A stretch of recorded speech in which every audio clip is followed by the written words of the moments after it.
Assalamualaikum warahmatullahi wabarakatuh. Berikut adalah review E-Motrix Electronic Model of Trigonometry. Ini sudah saya klik masuk, nggak tahu nih apa yang harus dilakukan. Ini saya klik,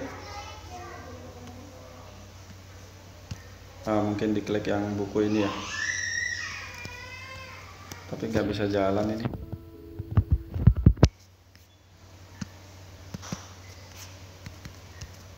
Nggak bisa jalan.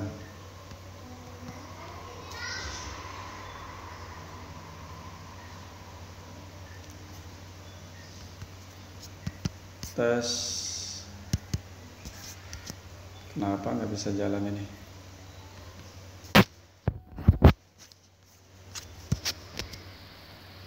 Ulangi lagi.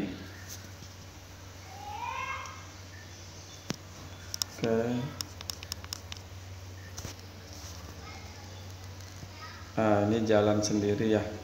Mungkin harusnya tadi tuh dikasih petunjuk apakah nunggu atau ada klik, ada tombol yang harus diklik untuk masuk ke sini ya. Ini ada home, ada petunjuk, ada menu, ada music. Mungkin bisa saya nyalakan musiknya. Nah, di sini kok nggak keluar ya? Oh, keluar ya. Nah, yang pertama, oke, coba saya klik, saya siap belajar. Nah, langsung masuk ke sini, pengukuran sudut ya. Oke, saya kembali lagi, klik home. Nah, di sini ada petunjuk.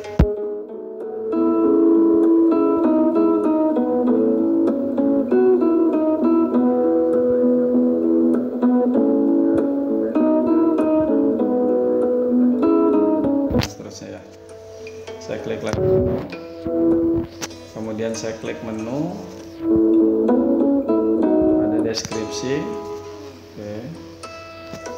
Nah, ini E-Motrix terdiri atas 5 bagian pembelajaran, prosesnya tidak usah ya.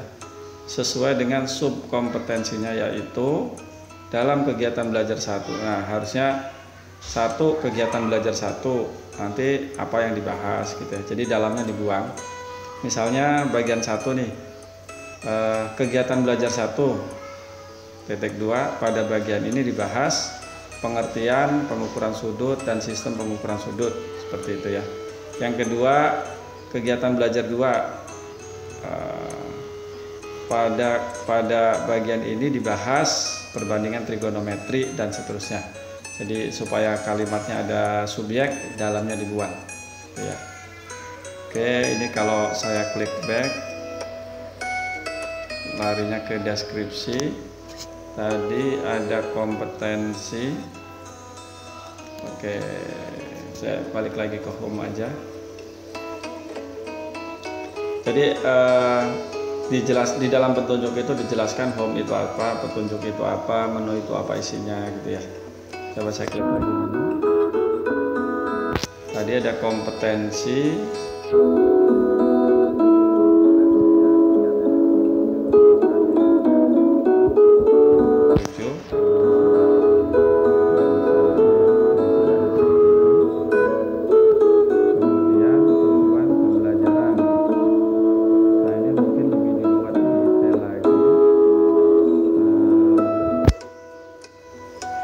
Sebaiknya mungkin tujuan pembelajaran ini dibuat per kegiatan belajar saja. Kalau KD-nya kan untuk semua ya.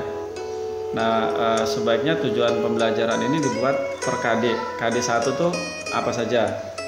KD 2 apa saja tujuan pembelajarannya? KD 3 apa saja? Dan di setiap KD itu tentu ada kompetensi konsep dasarnya atau proseduralnya itu ya. KD bagian 3, tapi ada juga bagian keterampilannya ya, K4-nya itu. Jadi sekali lagi tujuan pembelajaran dibuat per kegiatan pembelajaran seperti yang ada di sini tadi ya. Supaya jelas. Oke, ini saya klik menu, di deskripsi tadi. Nah, kegiatan belajar 1 itu tujuan pembelajarannya apa, kegiatan belajar 2 tuh tujuan pembelajarannya apa, dan seterusnya ya. Nah ini materinya. Sebelum ke materi saya cek yang lain dulu. Menu ya. Kalau menu larinya ke sini, tadi ada prasyarat, boleh ini dibuat. Kemudian ada peta konsep. Nah mungkin bagus juga di dalam sini selain ada back ada forwardnya. Jadi forward itu kan tadi ngetik prasyarat nih. Nanti backnya itu untuk ke kompetensi dan tujuan ya. Sementara bukan forward tapi nextnya itu ke sini peta konsep gitu ya. Setelah itu ada ini backnya seperti ini, betul. Backnya itu ya sebaiknya sih menurut saya ya, begitu deskripsi nih, nanti di sini ada back yang memang kembali ke sini, tapi ada juga nextnya berarti nanti kembali ke atau mengarah ke kompetensi dan tujuan. Nah di kompetensi tujuan ini sudah betul ada next, tapi kalau ada backnya boleh. Tapi backnya itu ini kalau nggak ada backnya ya. Oke, saya klik next. Nah tujuan pembelajaran tadi ya, ini back. Nah back itu harusnya kembali ke kompetensi, bukan ke home ini gitu ya. Jadi begitu masuk ke deskripsi, maka dia nextnya tuh ke kompetensi dan tujuan, backnya itu ke deskripsi. Nah nanti begitu masuk dari kompetensi itu next, masuknya ke prasyarat, nanti backnya ke kompetensi lagi dan seterusnya gitu ya. Nah kalau ini menu isinya apa? Ini menu ya. Oke, kemudian berikutnya pengukuran sudut. Nah ini saya tidak tahu nih yang mana kegiatan belajar 1, yang mana kegiatan belajar 2 ya. Belum terlihat. Coba saya cek materi udah. Oke, ini pengukuran sudut.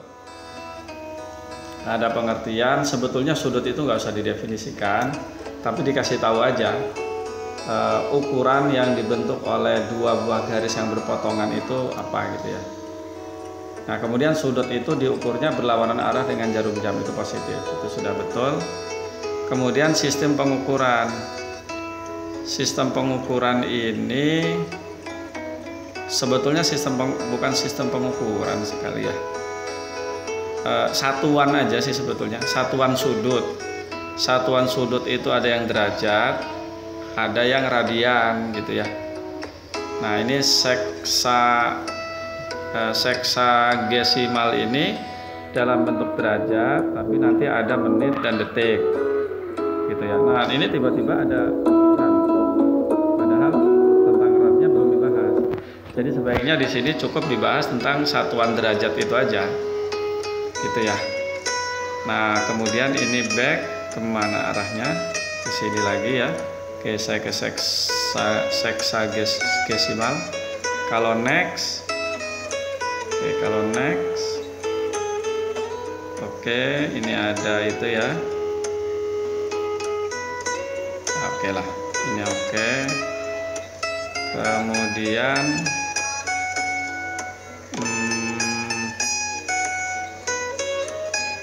berarti ya ini harusnya dari tombol ini juga bisa juga next yang mengarah ke sirkular tadi, tapi sekali lagi sebetulnya bukan sirkular ya, sama-sama sirkular, hanya ada yang menggunakan satuan derajat, ada yang menggunakan satuan radian gitu. Yang di komputer, yang di laptop, yang di kalkulator atau di Excel tuh biasanya satuan radian tuh. Jadi itu masalah satuan aja, mungkin perlu dibahas. Jadi radian itu bagaimana cara mengukurnya? Jadi satu lingkaran penuh itu kan 2 pi radian, sehingga satu radiannya setengah lingkaran itu pi radian, sehingga satu radian itu setara dengan 50 atau sama dengan 57,298 derajat gitu ya. Itu terkait dengan materinya. Nah ini coba lebih dirapikan lagi, 0,42 radnya ya agak di apa namanya, dikasih spasi dan tidak miring dan tidak cetak miring, tapi cetak tegak aja. Kemudian coba hurufnya tuh disamakan ya, yang atas itu kecil, yang bawah jadi agak besar. Oke, saya lanjutkan, masih membahas itu ya. Kemudian oke, sudah ya.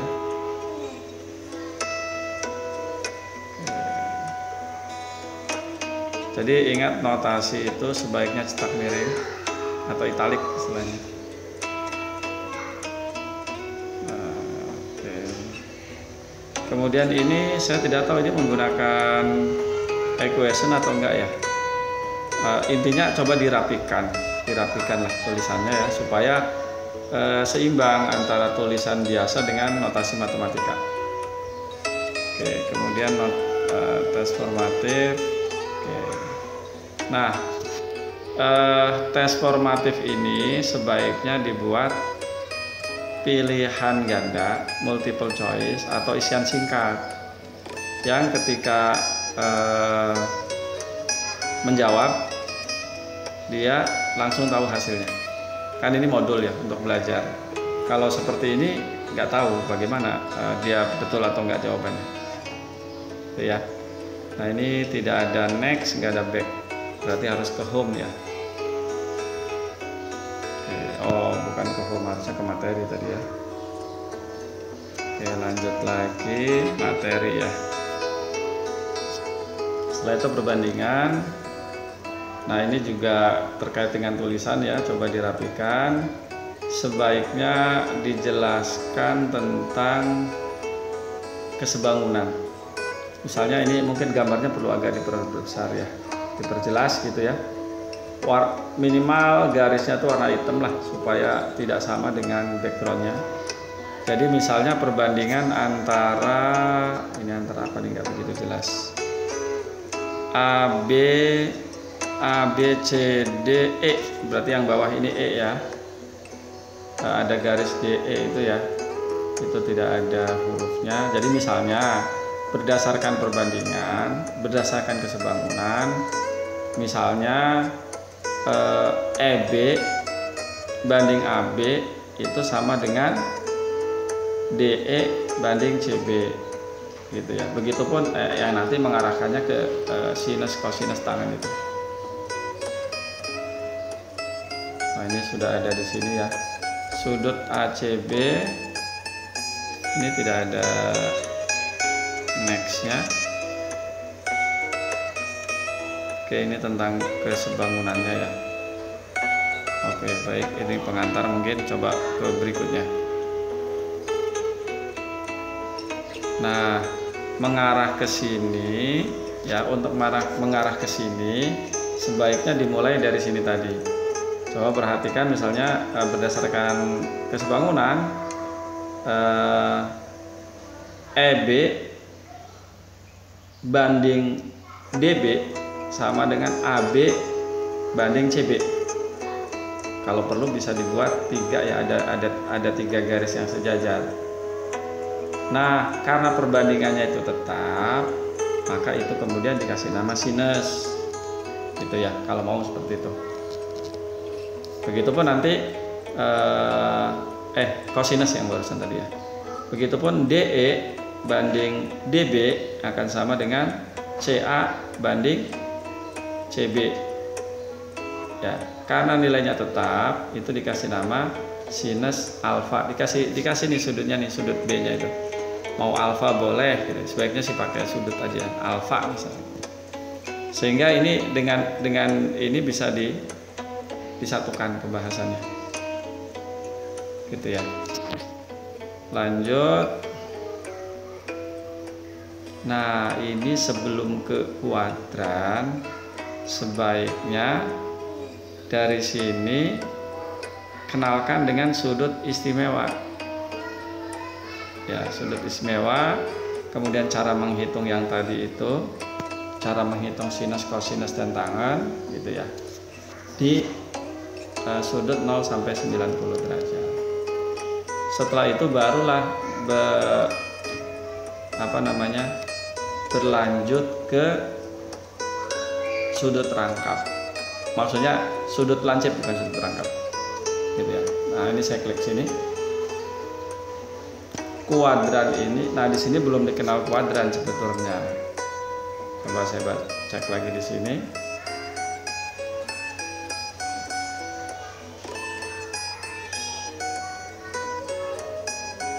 Ini apa yang mau dicapai nih? Sinus theta, sisi ini. Oke, jadi mau mengarah ke situ lagi ya.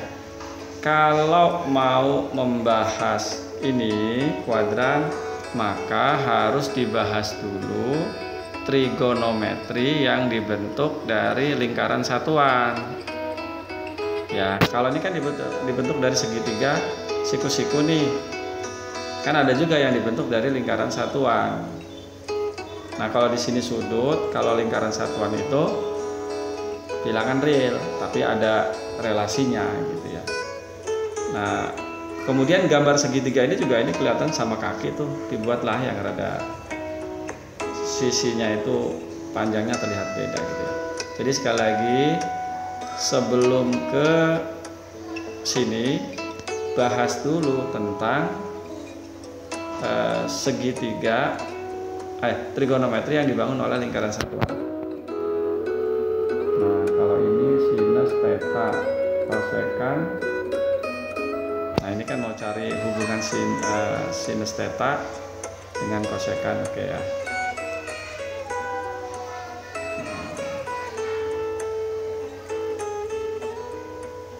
Nah,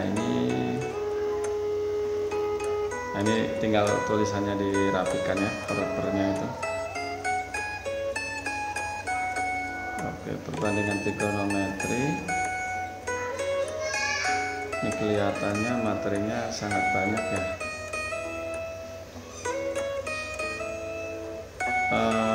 Oke, hubungan pilihan submateri yang lain.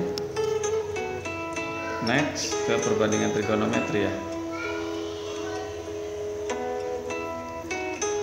Sepertinya perlu disederhanakan ini. Ini bahasa apa ini? Coba back lagi. Perbandingan trigonometri dari sudut standar. Sudut standar itu apa maksudnya? Sudut istimewa mungkin ya.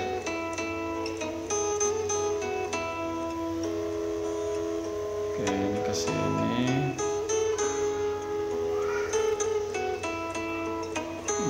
Coba kalau next.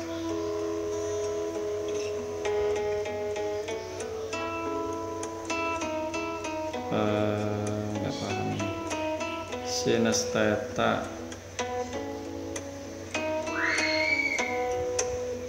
kemudian ini apa lagi nih? Ini mau membahas apa? Saya nggak paham nih. Oh, sudut 30 derajat, 45 derajat.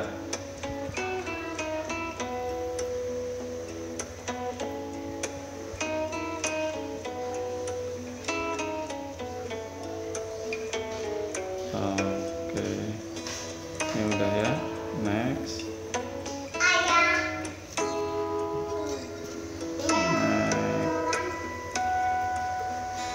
Nah, ini bisa tersesat ini. Sudut depresi. Kalau ini apa nih?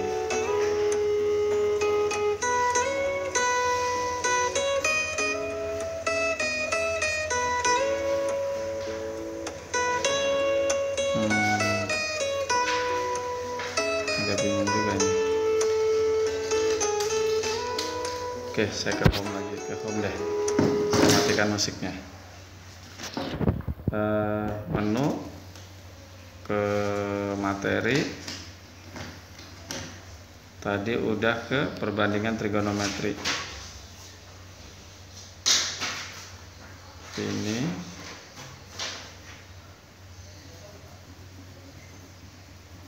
Kemudian ini masih banyak berarti ya materinya.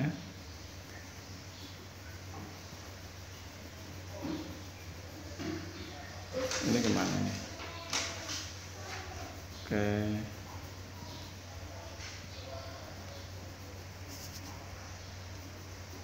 Udah 20 menit.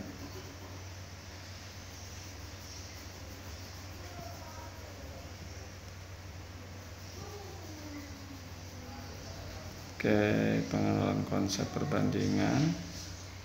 Ini yang awal tadi, ini ke sini. Tanda perbandingan. Agak membingungkan juga ini. Bahwa ini sudah dibahas ini ya.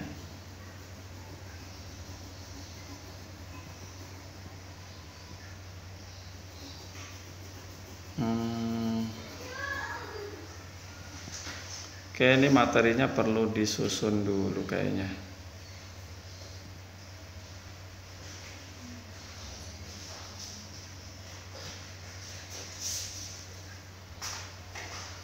Hubungan antara sudut, hubungan antara perbandingan trigonometri.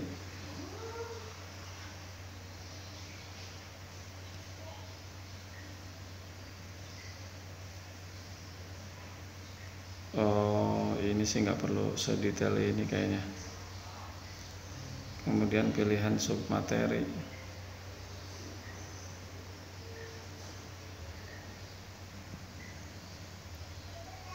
Ada tes formatif. Ya, kembali tes formatifnya sebaiknya isian singkat atau pilihan ganda, multiple choice. Balik lagi ke materi.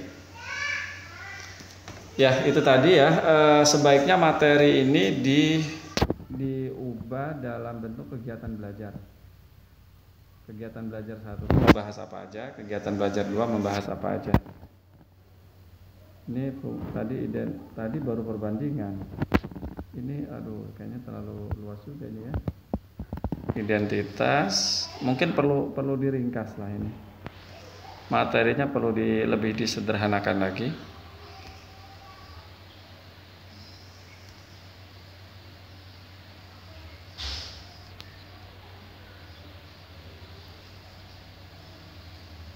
Ya, agak susah ini kalau membuktikan, tapi nggak tahu gimana cara siswa menjawabnya nanti kalau seperti ini, dan bagaimana guru mengoreksinya.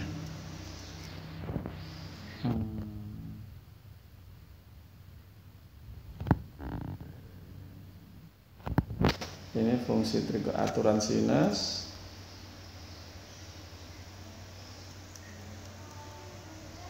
Aturan sinus.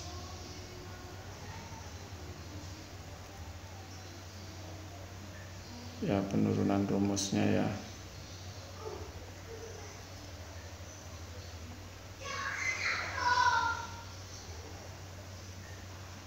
Cuma tulisannya ini perlu dirapihkan juga. Aturan kosinus. Segitiganya gambarnya dibuat lebih agak sembarang begitu. Jadi kalau ini kelihatan kayak mirip segitiga sama kaki.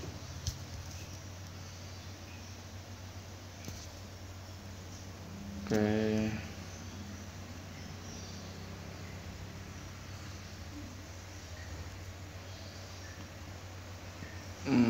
Ini pakai tulis tangan ya.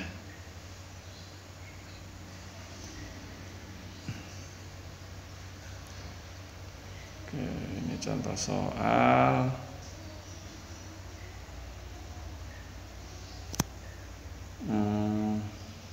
Oke. Balik lagi ke materi tadi, aturan ini sekarang fungsi cos ini nggak pakai kurung lah, sinus x aja.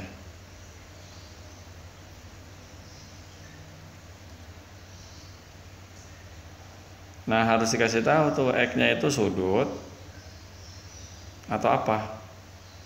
Nah, dalam fungsi trigonometri itu x-nya adalah bilangan real. Maka yang pernah sebelumnya saya bilang harusnya dibahas juga trigonometri yang dibangun dari lingkaran satuan. Ya, ini jadi tulisannya kurang rapih ya.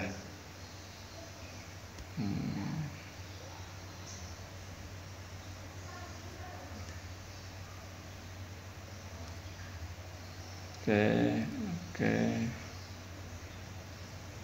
tes formatif ya, ini diusahakan lah dalam bentuk isian singkat aja atau pilihan ganda. Balik lagi fungsi sederhana, coba saya lihat cuplikan animasi.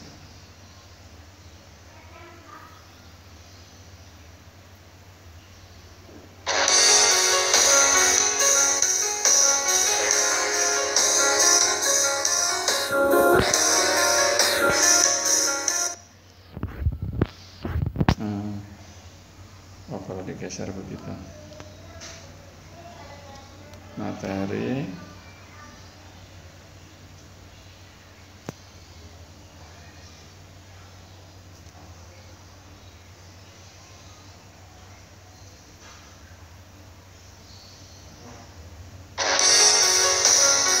Berapa lama? Udah ada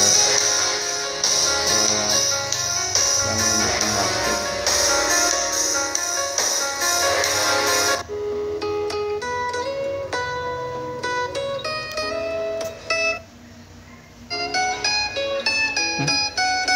Ini saya saya matikan.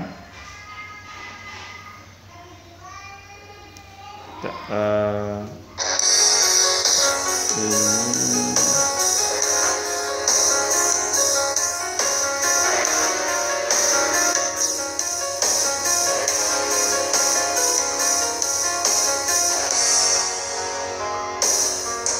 trigonometri membanding sisi segitiga siku.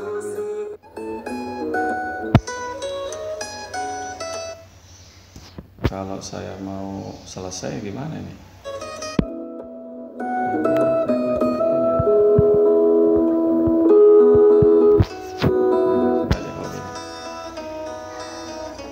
Matikan musik, menu, saya lihat materi lagi, pembahasan soal nanti dicek lagi aja ya.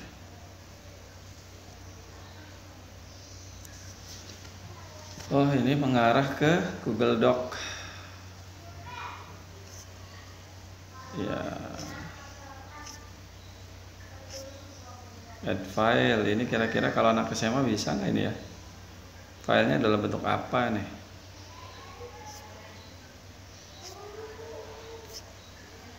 Oke.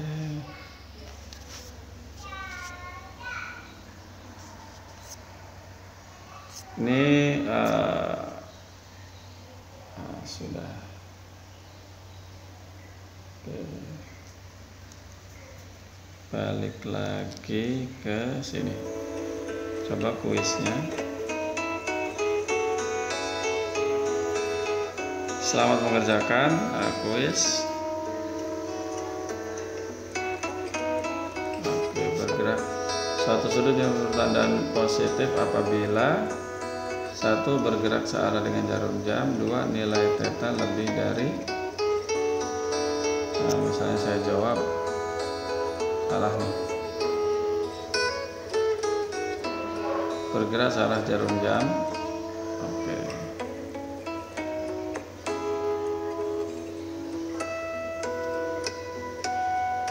Selanjutnya sistem yang kayak gini nggak usah lah, pertanyaan begini.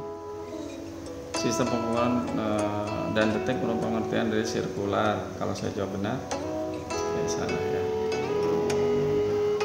Hubungan antara 1 radian dengan pi adalah berbanding terbalik. Harusnya salah jawabannya. Oh, berbanding terbalik. Ya, harusnya berbanding terbalik ya.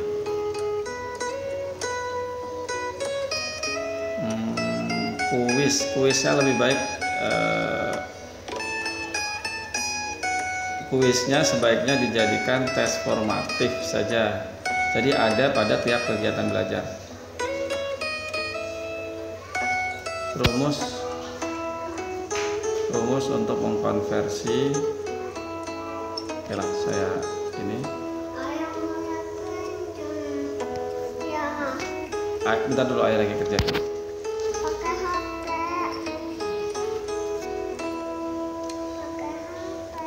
Sebentar, sama tata kilat.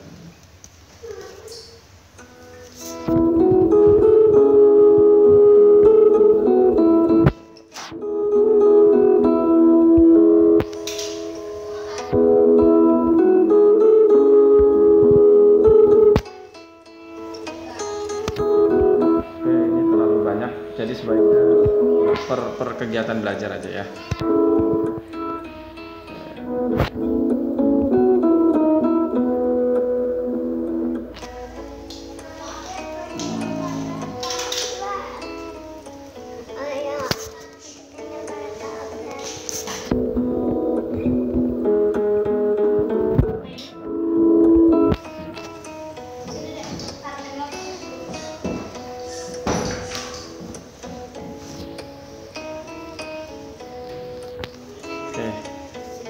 Mungkin itu saja reviewnya. Jadi sekali lagi dibuat per kegiatan belajar.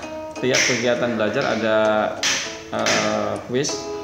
Di samping ada pembelajarannya ya ada kuis. Nanti ditentukan tujuan pembelajarannya apa, materi yang masuk itu apa. Oke ya. Oh, coba saya klik keluar nih. Tapi nggak keluar juga. Balik lagi deh. Saya klik keluar. Larinya ke sini, next.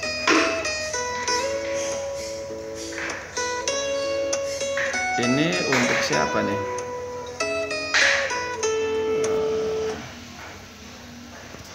Oke, ini untuk validasi ya.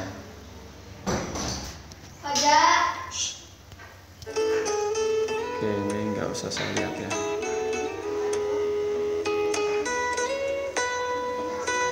Petunjuk mengakhiri, klik 2 kali tombol kembali, klik tombol pada layar.